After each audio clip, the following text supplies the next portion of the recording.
Estación Reddit. Mis padres se volvieron locos cuando compré una casa para mí y no para mi hermana. Desde pequeño, aprendí a observar en silencio. Mientras otros niños se quejaban de compartir juguetes con sus hermanos, yo estaba aprendiendo que, en casa, había un ranking invisible y yo nunca estuve en la cima. Emily, mi hermana menor, siempre fue la estrella. Recibía los mejores regalos en Navidad, los abrazos más cálidos en los cumpleaños, las miradas más orgullosas en las fiestas escolares. ¿Yo? Yo era el soporte, la sombra. El que hacía lo que tenía que hacer, el que entendía cuando no se podía comprar dos cosas y solo compraban para ella. Con el tiempo, dejé de esperar reconocimiento. Comencé a trabajar a los 15 años entregando folletos, luego fui ascendido a atendiente en una cafetería. Mientras Emily tomaba clases de ballet, hacía intercambios y desfilaba con ropa nueva, yo usaba zapatillas con agujeros en la suela y guardaba monedas en un bote escondido en el armario. Un hábito que inicié por necesidad y mantuve por disciplina. Sabía que si no cuidaba de mí, nadie lo haría. Pasaron los años. Conseguí una beca en la universidad pública, me gradué esforzándome para pagar el alquiler y mantener mis estudios. Trabajé como freelance, luego monté mi propio negocio con la ayuda de dos amigos que también venían de abajo. No fue rápido, ni fácil, pero poco a poco, logramos crecer. Y cuando finalmente conseguí ahorrar lo suficiente, hice lo que me prometí a mí mismo en la adolescencia, compré mi casa. Mi casa. Mirando hacia atrás, debería haber imaginado la reacción de ellos. Pero, por alguna razón, tal vez una chispa idiota de esperanza, pensé que esta vez estarían felices por mí. Pensé que recibiría un felicitaciones, un lo lograste. En cambio, obtuve algo completamente diferente. Una tormenta. La noticia de la compra no fue algo que anunció en el estilo. Solo comenté, un domingo por la noche, en una conversación casual con mis padres por teléfono. Dije que estaba feliz, que finalmente había cerrado el contrato y que las llaves estaban conmigo. Hubo un silencio corto, incómodo, como si estuvieran esperando que continuara. Y continué, medio ingenuo, es una casa sencilla, pero es mía. Un sueño cumplido. La primera respuesta de mi madre fue un seco, pero, ¿no es para Emily? Eso me bloqueó por dentro. ¿Cómo así, para Emily? Me reí, sin entender si era una broma. No, mamá. Es mi casa. La compré para mí. ¿Por qué debería ser para Emily? Del otro lado de la línea, el silencio se convirtió en frialdad. Mi padre aclaró la garganta. Mi madre cambió el tono, ahora acusatorio, con todo lo que tu hermana está pasando, ¿realmente crees que es justo comprar una casa solo para ti?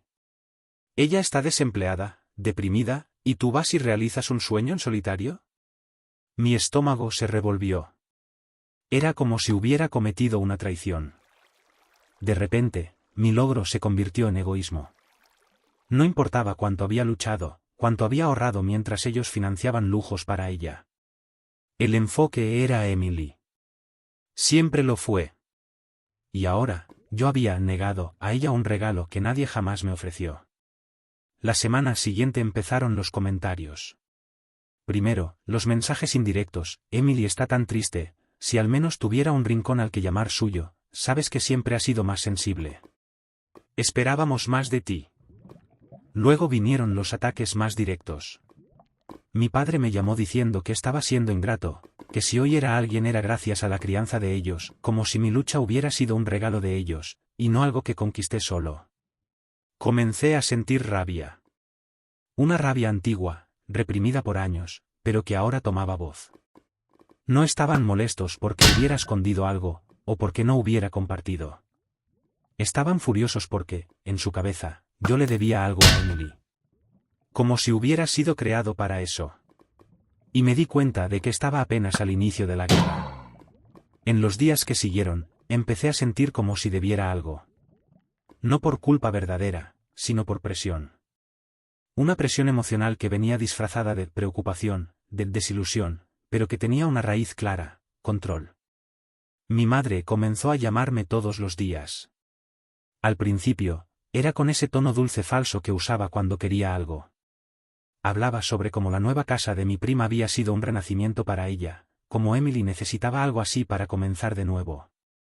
Me preguntaba sobre los cuartos, sobre la ubicación de mi casa, todo de manera indirecta, como si estuviera evaluando si sería lo suficientemente buena para mi hermana. Ya conocía ese juego. Era el mismo tono que usaba cuando me hacía renunciar a mi cumpleaños porque no se podía hacer fiesta para dos. Era la misma cara de pena que usó cuando me hizo prestar mi primer salario para ayudar a Emily a pagar un curso de maquillaje, que abandonó en 2 semanas. Nada había cambiado. La diferencia ahora era que tenía algo que ellos querían y no estaba dispuesto a ceder. Cuando me di cuenta de que los mensajes me estaban asfixiando, decidí distanciarme unos días. No respondí llamadas, no entré en los grupos familiares, me concentré en amueblar mi casa. Y fue allí, con las cajas todavía por el suelo, que empecé a sentir una libertad diferente. Por primera vez, todo allí era mío. No heredado. No prestado. No compartido bajo condiciones. Mío. Pero el silencio no duró. Cuando volví a revisar mi celular, encontré más de 50 mensajes perdidos, principalmente de Emily. Algunos eran lamentos, otros acusaciones directas. Ella llegó al punto de decir que yo estaba saboteando su futuro, que no era justo que alguien como yo tuviera todo mientras ella no tenía nada. Y ahí vino el golpe que me hizo darme cuenta de que la cosa estaba yendo demasiado lejos. Ella creó una campaña de recaudación en línea. Título: Ayúdame a tener un hogar. Mi familia me dio la espalda. Y allí estaban, en el texto, mentiras descaradas, que yo le había prometido una casa, que le había hecho creer que tendría donde vivir, que era ingrato, egoísta y cruel. Ella usó mi imagen, nuestras fotos de infancia, historias distorsionadas. Me expuso. ¿La peor parte? Mis padres compartieron la campaña en las redes sociales. Eso ya no era solo presión emocional. Era traición. Ver mi foto estampada en aquella campaña me causó un mix de rabia y tristeza que es difícil de describir. Era una imagen nuestra de infancia, en la que yo sostenía a Emily de la mano en un parque. La leyenda decía, él prometió cuidarme. Ahora me dio la espalda. Eso era pura ficción. Nunca prometí nada. Y definitivamente nunca tuve la oportunidad de cuidarla, siempre fui yo quien tuvo que salir adelante solo. En los comentarios, amigos de ella, desconocidos e incluso parientes lejanos comenzaron a atacarme. Me llamaron tacaño, hermano horrible, egoísta. Un primo que apenas habla conmigo compartió la campaña diciendo que la familia debería venir primero. Un tío escribió, siempre fue raro, frío. Ahora la máscara ha caído. Leía eso y no podía creer lo rápido que las personas juzgaban cuando la historia era contada por quien sabía dramatizar. Intenté contactar a mis padres, esperando, quizás, que dieran alguna explicación. En vez de eso, escuché de mi madre que sería mejor que arreglaras esto antes de que todos descubran quién eres realmente. Mi padre dijo que la campaña era la única oportunidad de Emily, que no soportaría otra frustración. A ese punto, mi paciencia estaba casi agotada. Todo lo que había construido con sacrificio estaba siendo transformado en moneda emocional para alimentar una fantasía. Emily nunca tuvo dificultades reales. Siempre hubo alguien para sostener su mano. Y ahora, por no ser yo ese alguien, yo era el villano. Fue cuando recibí el mensaje que lo cambió todo. Estaba en el grupo familiar, pero claramente no era para mí. Mi tía había preguntado cómo iba la recaudación de la campaña, y Emily respondió antes de darse cuenta de que yo aún estaba en el grupo, él va a ceder. Solo necesitamos seguir presionando. En algún momento, él se romperá. Esa fue la frase exacta. La copié. Tomé una captura de pantalla. Leí y releí. Algo dentro de mí se silenció en ese instante. No era rencor, ni ira. Era claridad. Ellos no me veían como parte de la familia. Me veían como un recurso. Un puente, un cajero automático con sentimientos. Y si quería mantener la poca paz que había conquistado, necesitaba cambiar de postura. De una vez por todas. Esa frase, en algún momento, él se romperá, resonaba en mi mente. La leí tantas veces que la memoricé. No había más espacio para dudas. Eso nunca fue sobre unión o familia. Era una campaña cuidadosamente planeada para destruirme emocionalmente hasta que hiciera lo que ellos querían. Era una cacería, y yo era el objetivo. Desinstalé las aplicaciones de mensajería por 2 días. Silencié todo. Llamé a un abogado, que ya me había ayudado en cuestiones comerciales antes, y le expliqué la situación. Él escuchó todo con una calma impresionante y luego dijo, «¿Tienes pruebas? Y, más importante, tienes el derecho de no ser manipulado». Comenzamos a reunir lo que ya tenía, capturas de pantalla de la campaña, de los mensajes, de la respuesta en el grupo familiar. Me orientó a registrar todo, incluidos posibles daños a mi imagen. La campaña de recaudación en línea, a pesar de ser emocionalmente devastadora, era un documento público, y si usaban mi imagen y nombre de forma engañosa, tenía base legal para demandar. Mientras tanto, compré cámaras de seguridad para mi casa. Ya estaba sintiendo un malestar constante, como si me estuvieran observando. Un día, noté que el carro de mi padre pasó despacio por la calle, 2 veces. Lo tomé como una coincidencia, hasta ver a Emily publicar en sus historias, «Peor que ser rechazada es ser olvidada por quien debería amarte». Ella estaba cerca de mi casa. Sin avisar. Sin ser invitada.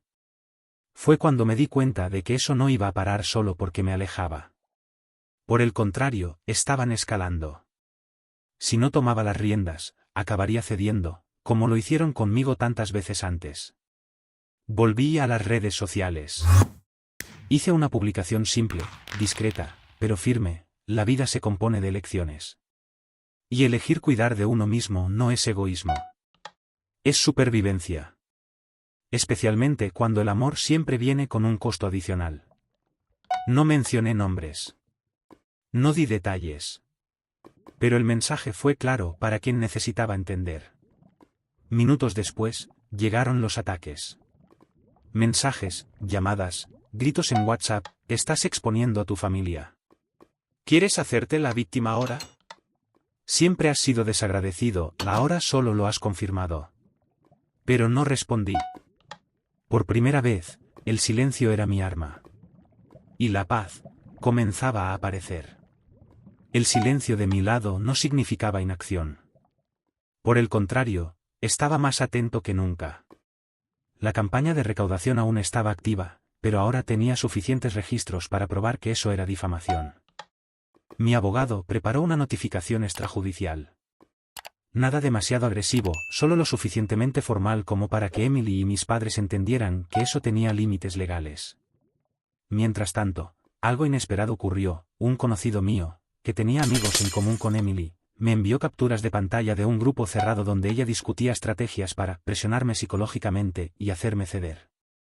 Expresiones como: «si él se aleja, aparecemos de sorpresa, tiene vergüenza pública, usaremos eso», estaban ahí, fríamente escritas. Era casi como si fuera un plan de campaña. Y mis padres participaban. Comentaban. Aprobaban. Fue como ver un guión de una película de terror emocional, solo que protagonizada por mi propia familia. Con estas pruebas, mi abogado dijo algo que nunca imaginé oír: «Si quieres, podemos demandar por daño moral. Y ganar». Pero no quería el dinero. Ni venganza. Solo quería paz. Así que seguimos con la notificación, sin demanda por el momento. Bastaba dejar claro que sabíamos lo que estaban haciendo y que no dejaríamos que quedara así. Y fue ahí donde todo comenzó a desmoronarse, para ellos. La notificación llegó por el correo de la campaña y también fue entregada en mano. Pocos días después, la página desapareció. Sin explicaciones. Las historias de Emily se borraron. Mis padres desaparecieron de las redes sociales por un tiempo. No hubo disculpas. No hubo reconocimiento del error. Pero hubo silencio, el mismo silencio que, cuando venía de ellos, significaba una cosa: vergüenza. Días después, una prima me llamó pidiendo hablar. Dijo que siempre sospechó que algo estaba mal, y que ahora entendía cuánto había sido tratado como un peldaño. Un amigo de la universidad también vino a decirme que le parecía absurdo cómo mi familia me pintaba ante los demás y que ahora todo tenía sentido. Las máscaras estaban cayendo. Pero sabía que eso no era el fin. Emily aún tenía el orgullo herido. Mis padres seguían envenenados por la creencia de que tenía una deuda con ellos. Y una familia tóxica no se rinde fácilmente. Solo retrocede para atacar de nuevo. Y fue exactamente lo que hicieron, de la peor forma posible. El silencio duró poco más de 2 semanas. Por un momento, pensé o quise creer que todo se había enfriado, que tal vez, en el fondo, estuvieran replanteándose sus actitudes. Pero solo era la calma antes de la tormenta. Recibí una carta. Sí, una carta física. No tenía remitente, pero reconocí la letra de mi padre en cuanto la abrí. El tono era formal, frío, casi jurídico. Decía que, tras muchos esfuerzos infructuosos de reconciliación, mis padres estaban considerando una acción judicial para recuperar lo que invirtieron en mí a lo largo de los años. Alegaban que, como parte del acuerdo familiar implícito, debía devolver parte de los costos de educación, vivienda y alimentación desde la infancia, ahora que estaba financieramente estable. Por un instante, pensé que era una broma de mal gusto. Pero pronto me di cuenta, estaban hablando en serio. Emily también reapareció. Publicó un vídeo en sus redes, emocionada, llorando, diciendo que fue desheredada por egoísmo, que el hermano rico se negaba a ayudarla y que los propios padres estaban sufriendo. El vídeo se volvió viral entre sus conocidos. La manipulación era milimétricamente calculada. Pero ahora, no era más el chico que aceptaba todo en silencio. Tenía estructura emocional, seguridad financiera, y sobre todo, pruebas. Envié todo a mi abogado. Él analizó y se rió, incrédulo, del intento de cobro parental. Explicó que legalmente era absurda, y que no tenían base real para un proceso de este tipo. Me tranquilizó, pero reforzó, necesitas cortar ese cordón de una vez por todas. Y eso fue lo que hice. Bloqueé los 2 números de mis padres, el de Emily y todos los contactos que pasaban mensajes de ellos. Les quité el acceso a mis redes sociales, cambié las contraseñas de todo. Me mudé por completo a la nueva casa, sin aviso, sin dirección divulgada. Cambié incluso mi número de celular. Por primera vez, dormí en paz. Sin notificaciones. Sin ruido. Sin chantajes. Era un silencio, limpio. Intentaron demandarme sí. Presentaron una acción simbólica, ridícula, que fue rápidamente archivada. Un último suspiro de una familia que nunca me vio como persona, solo como inversión. No cedí. Y no me arrepiento. En los primeros días después del corte total, el silencio fue ensordecedor. Y no en el mal sentido. Era el tipo de silencio que te da espacio para escucharte a ti mismo. Por primera vez, no había ese zumbido constante de culpa implantada, de mensajes pasivo-agresivos, de pedidos disfrazados de exigencia. Solo, yo y mi espacio. Comencé a concentrarme en lo que siempre dejé para después. Decoré mi casa con calma, eligiendo cada pieza con cariño, como si cada mueble fuera una afirmación, esto es mío. Hice un rincón de lectura en la terraza, reformé la cocina con la ayuda de un amigo arquitecto. Redescubrí el placer de estar solo, no solitario, sino libre.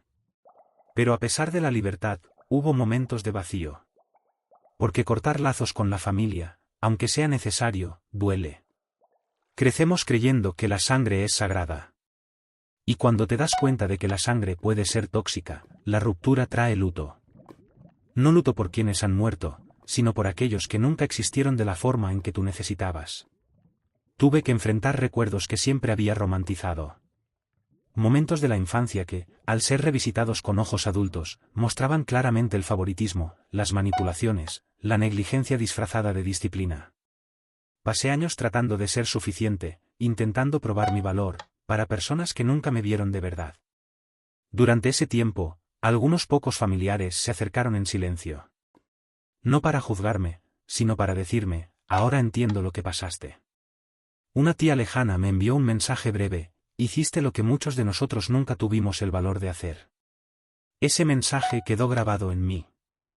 Validó algo que no sabía que necesitaba, que no estaba loco. No era ingrato. No era frío. La verdad es que mi casa no era solo ladrillo y cemento. Era mi escudo. Mi santuario. Mi nuevo comienzo. Mientras Emily desaparecía de las redes, después de la exposición de la recaudación falsa, y mis padres se escondían tras el fracaso público del proceso, yo crecía. Silenciosamente, firmemente. Por primera vez, no sentía la necesidad de probar nada a nadie. El tiempo pasó. Sin alardes, sin drama. Lo que antes era un ruido constante se convirtió en aprendizaje. No es que me haya vuelto alguien frío o vengativo. Por el contrario, me convertí en alguien más completo. Más calmado. Más centrado. Me permití ir a terapia, algo que siempre había sido tratado como cosa de débiles en mi casa. Y allí entendí algo que cambió todo: mi vida no necesita girar en torno a quienes me hirieron. Perdonar no significa dejar todo como está. Perdonar, en mi caso, significó entender que ellos no tienen poder sobre mí. Y eso es liberador. Emily desapareció de las redes durante meses. Nadie más hablaba de ella abiertamente. Algunos conocidos todavía intentaban provocarme con comentarios como: «Pero ella es tu hermana, ¿no? La familia es para siempre». Y yo sonreía amablemente y respondía: «La familia es quien te respeta. Lo demás es parentesco». Un día, recibí una carta otra vez. Pero esta vez no era una exigencia. Era de mi madre. Sin firma. Solo un pedido: «Queremos hablar». Por favor, solo eso. No respondí. No porque quisiera castigarla, sino porque aprendí que ciertas conversaciones ya no pueden ser saludables. Solo sirven para reabrir heridas que, al fin, han cicatrizado. La verdad es que, si me hubieran buscado antes, sin teatro, sin campaña, sin exigencias, quizás hubiera abierto la puerta. Pero cuando alguien te ve como una inversión y reacciona con rabia al darse cuenta de que elegiste vivir por ti mismo, no hay diálogo posible.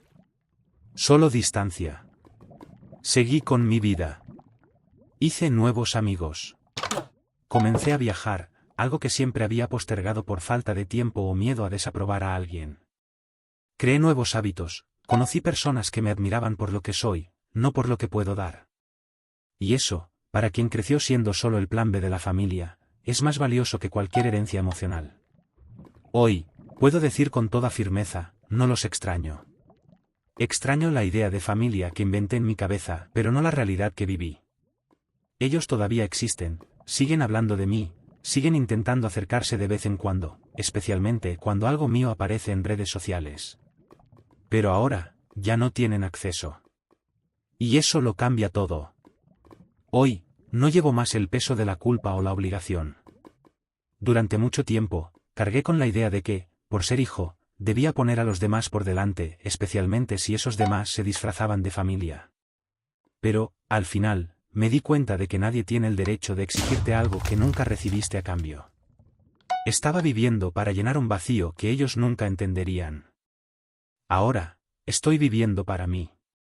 La casa, que antes era un sueño de libertad, ahora es el reflejo de mi paz conquistada. La construí, literalmente, y cada parte de ella refleja cuánto he sido capaz de transformar el dolor en aprendizaje.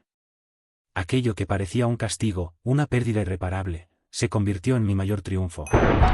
Porque, cuando te liberas de un peso tan grande, lo que queda es ligereza. Quizás un día intenten encontrarme de nuevo. Quizás Emily aparezca, pidiendo disculpas o, más probablemente, intentando nuevamente manipularme. Pero, hasta entonces, ya no me importa. No estoy más disponible para esas dinámicas. Estoy en paz. Y lo más importante, estoy en control. Si hay algo que aprendí, es que la vida es mía, y quien no me respeta, no merece espacio en ella. El amor no se exige. No se manipula. Debe ser libre, verdadero y recíproco. Nunca más pondré a nadie por encima de mí, especialmente a quien me usó como moneda de cambio. La paz que tengo ahora no es el final de un ciclo. Es el comienzo de un nuevo capítulo, donde la única persona con la que necesito preocuparme soy yo mismo. Y, al final de cuentas, esa fue la mayor victoria de todas. Y así llegamos al final de otra historia. ¿Qué te pareció? Deja tu opinión aquí en los comentarios y no olvides suscribirte al canal, dejar tu like y activar la campana de notificaciones para no perderte los próximos videos. Aquí arriba verás 2 videos recomendados para ti. Espero que te gusten. ¡Hasta la próxima!